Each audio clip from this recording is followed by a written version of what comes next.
Mga paalala pagkatapos ng operasyon ng mata.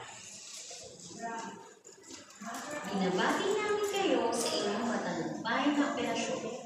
Ang unang buwan matapos ang operasyon ang pinakmapangaling na bahagi sa pagpapagaling ng isang pasyente.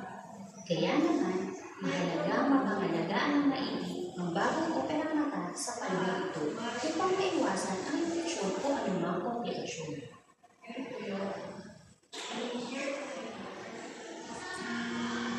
Huwag kamutin o kusutin ang naopera mo. Iwasan din ang matamaan, masiko o masati ito.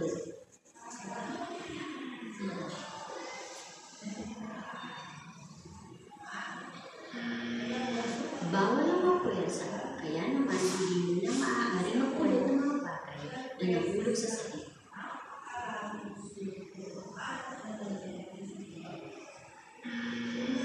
Bawal na magbuhat ng mabibigat na bagay.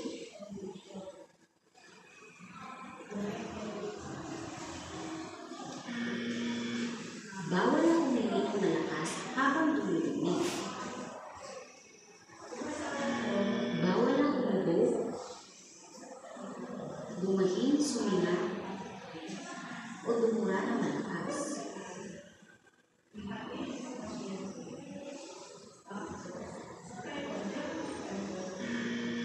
Bawal muna makipagtali at mag-ehersisyo sa loob ng 2 linggo.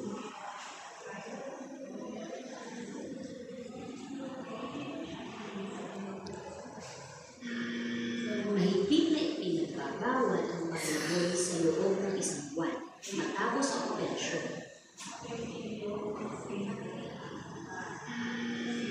Ingatan din huwag matatag lalo na sa biyahe matapos ang operasyon.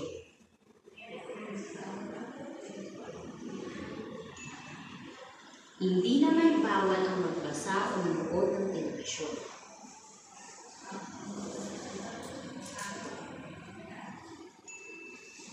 Wala rin bawal kainin.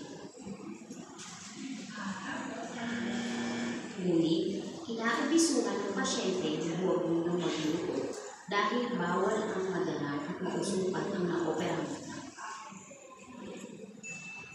Palagi isuot ang salamin o goggles kahit sa pagtulog upang hindi katapaan o makusot ang mata. Panatilihing malinis ang salamin o goggles. Hugasan ito ng tubig at sabon 2 beses isang araw. Punasan hanggang matuyo bago isuot.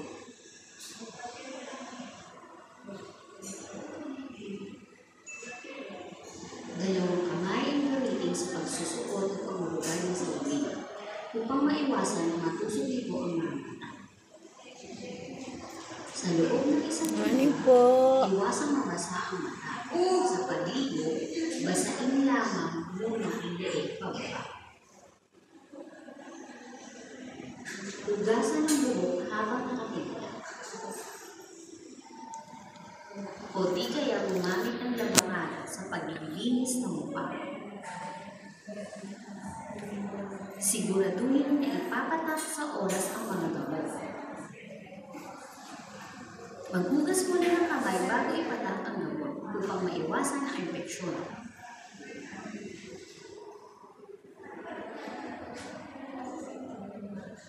Kumonsulta agad sa doktor kung nakakaranas ng pananakit, pamamaga o pamumula ng naoperahang mata.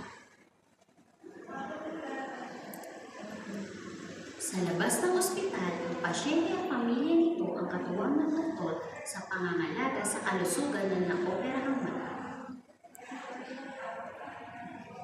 Ingatan po sana natin ang inyong naoperahang mata upang masiguro ang magandang resulta ng inyong